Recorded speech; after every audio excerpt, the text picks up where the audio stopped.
Ooh, I'm back. Hello, welcome. Hi, I'm back.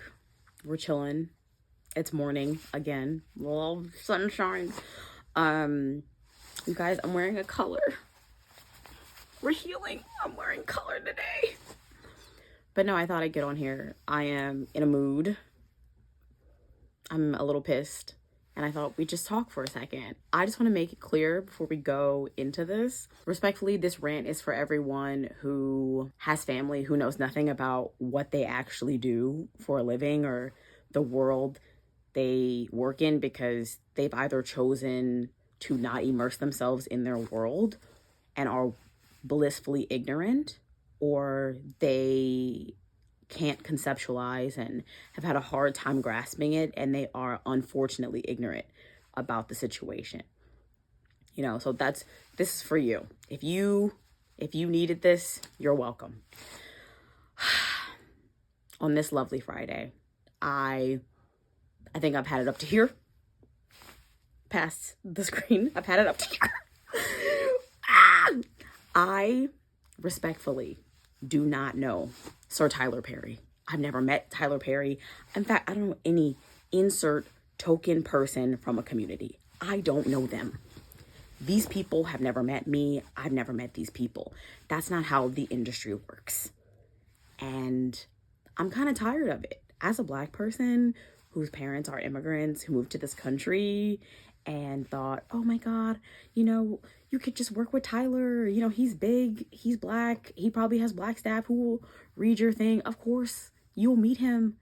Just apply and he'll fly you in himself for a special meeting. We'll do lunch, and then next thing you know, I'm working at his company. So let me count the ways I know I'm not gonna get a job from Tyler Perry. Okay? 1, we don't know each other. We don't work in the same markets, and we don't have the same backstory. So it's not even like the same people along the journey wouldn't be there for us. Tyler did not start in Hollywood. He started doing theater plays at local theater, not even on Broadway, local theater. So a lot of these Medea movies and plays that he's put, or like movies that he's put on, have actually been plays. And the Black community knows, the bootleg beauty shop community knows that you can actually watch his plays. He recorded his plays, and they're like Medea movies, but they have music in them. They have long, very long songs that are gospel inspired or just flat out church music in them. They're like church musicals. All of a sudden, they blew up. He gets 1 or 2 Medea movies made. He markets them correctly. They come out at the right time, and Black people show out. Tyler makes money. So bam, amazing. Tyler has a career now.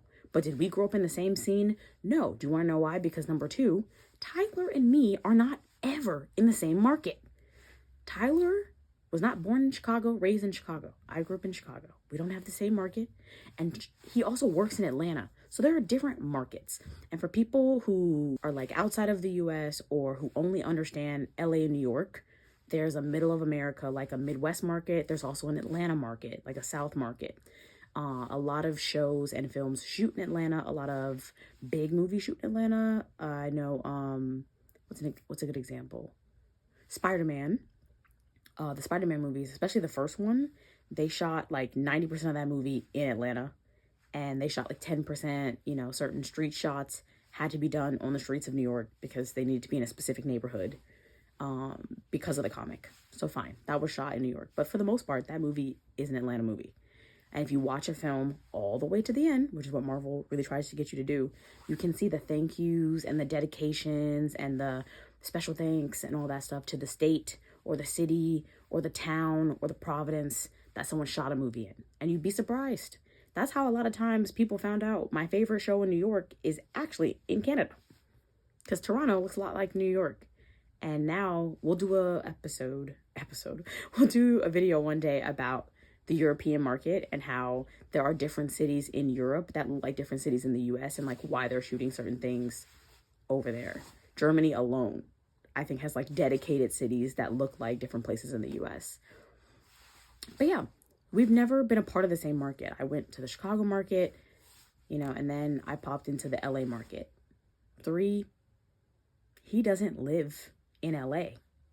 So he would only be here for the event that he's going to, that I'm not going to. Now, Tyler doesn't make Oscar bait movies, which means when Tyler gets nominated for an Oscar, because it's coming, I believe in you, Tyler.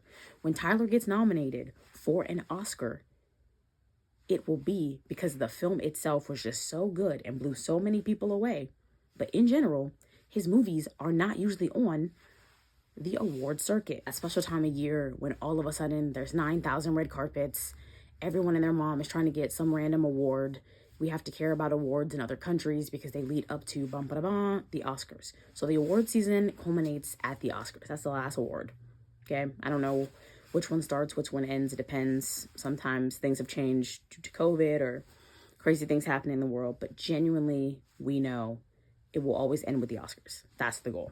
Okay, the shows that he makes are not necessarily nominated. He makes like TBS shows. TBS is like a comedy-based platform. Think like Comedy Central, but for families versus young adults who like raunchy comedy.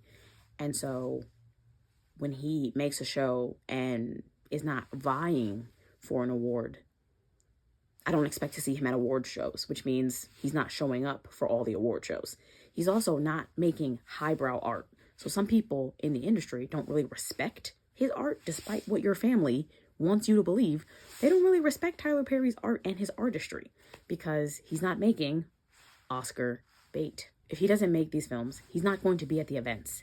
Ergo, he doesn't really come to LA like that. He has a house here. I know he has a house here because when Meghan Markle and Harry made that series, they said they hid out in one of his houses in California. So he has a place out here. I'm sure he comes out here to be alone, to be minding his black business, which is where I will not be because I'm not in his black business. You see how that works? We're following each other? Okay.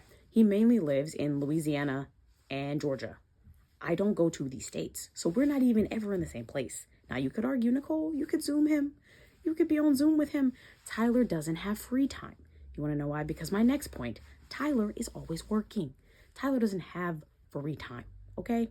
Tyler's free time is a myth because even when Tyler has free time, he works. When he's on vacation, he pops out 47 scripts. There are videos of him proudly showing all the scripts he makes.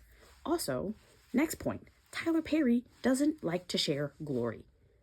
For better or for worse, he's like, this is my method. This is how I want the script to go. And if you're not going to do it the way I need it to be done, then I'm just going to do it. Right? So Tyler makes his own things. And why can he do that? Because he owns his own production company.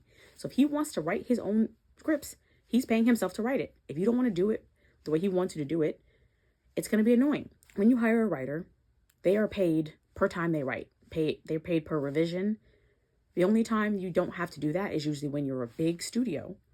Big like a Disney, I guess now Paramount, because everyone's been bought by them. But yeah, so if Tyler wants someone to revise something because it's not raunchy enough, or it's not crazy enough, or it's not religious enough, or it's not churchy enough, it doesn't fit the vibe, he knows his audience to a T, and he's going, if you're not going to do it, I'm just going to do it. And I feel like once he gets in writer mode, he locks in and just goes. I think he's just like a human Adderall pill. Like, he doesn't need anything. He just sits there and just goes. And I'm like, yeah, I think he's writing it. Some people have complained about certain scripts and feel like this is a cool concept, but you needed more time to build this out, or I wish you had someone checking you. But he's like, I made the movie. And the more I try to make films, I get why Tyler just makes the movie. Like, I totally get it now. Like, just make the movie. Because the people are going to play in your face. They're going to play games of money. They're going to play games with your time. It's annoying. So these are just some of the reasons. Off the top of my head, I'm trying to rant politely because I would love to meet him one day, and I do hope to work with him one day. I think on the pre-production side, he's a lot. But if he runs the studio where he does from beginning to end, I really love the fact that after you get done with pre-production and you get into production, I will say most, especially Black actors and actresses, have stated like he has paid them their actual rate, or he has helped them increase their rate. He has paid them what they're worth or what they're owed for the time that they're going to be on set. I can't guarantee he's paid them a ton of money, but I can guarantee them for the days they worked, they felt like they were paid an accurate fee. And that's bare minimum. All you can ask for as an artist is that you're just paid what you're supposed to be paid, you know? It's a little different for normal people who work 9 to 5s, but in this strange contracted society, you can just show up to work and they just don't pay you. But my final point, Tyler Perry Studios. I think people don't understand what like the production studio versus like his production company. Like I make movies versus I have a physical space to make movies. Very different situation. He owns both, by the way. But when you show up, it was originally a military base. So there are certain guardrails and like safety features already built into a space like that that has nothing to do with film. I can't just waltz in to his studio. Okay. 2, the studio is huge. It's one of the biggest studios in the country. Also, when you're filming, especially a show, when you're filming a show on a lot, normally you have your writer's room on the lot, because we'll get into why. It's because producers or showrunners are king on television shows, and they're usually not far away, and they run everything. Any change, any call has to go through them. So they're just on set at the ready while they're making the rest of the show. But normally they're on set or they're nearby. Like if you were shooting on location somewhere else, you'd probably just like rent an apartment or like rent a WeWork space or something for your whole team to be at nearby. But at the end of the day, I can't go in. I can't say hi. I don't know where he is on the lot. There's so many mini studio sound stages on the lot. Sound stages are like these ginormous buildings or warehouses where you would harbor a TV show. So you can build sets, you can have people stay here, have people stay there. You can build it out basically to how you want it for your show. You can custom make it, and then you tear everything down, and then it's just an open space for someone else, like a blank canvas every time a new person wants to come in, pay the full fee, and then utilize the space. Also, he's not really on the lot because he writes at home. He writes on vacation, because we were listening, right? We heard that earlier. He writes on vacation. He writes whenever he feels like writing. And when he goes into writer's mode, he doesn't stop for days, sometimes weeks. And he comes out with a ton of content. And then he's in producer mode. And he's producing and producing and producing. And I get it. The process of working, sometimes he even directs his own projects. And you may think, oh, he can direct you. He doesn't know me, right? He's not casting. That's another thing. That's another job, right? So you can't just be like, oh, well, he can just get you in the movie. Where in the movie? He'd have to see me act. He doesn't know me. And I don't know the casting director that knows him. Okay? And also, if I came into LA and I was like, I want to be a writer, why would you cast me in a movie? I don't mind acting as well, but I'm saying like, it's not my bread and butter. So I wouldn't just know every casting director in town and just be shoved into a Tyler Perry project. Also, his projects don't film here. So even if you were to spend time getting to know a casting director, so this is why I'm saying like, you got to clock the industry. There are different sectors of the industry. If a lot of his shows shoot in Atlanta because his production company is there, or he shoots in the South or in the East Coast, all the casting directors I spend time meeting in LA, they're less likely to get me the job, right? So I'd have to work my way onto being an extra, onto being another extra on his sets. And we've established I can't go through the writer route. He doesn't hire writers. It's his money. He can do whatever he wants. But yeah, so in conclusion, I don't know this man. I've never met this man. Please stop asking me about this man. When I meet him, I will definitely sit down, we'll kiki, we'll haha, and I will tell you all about my relationship with Tyler Perry. But until then, thank you for coming to my TED Talk. You can get parking validated at the box office and have a lovely day. I gotta go to work. Bye.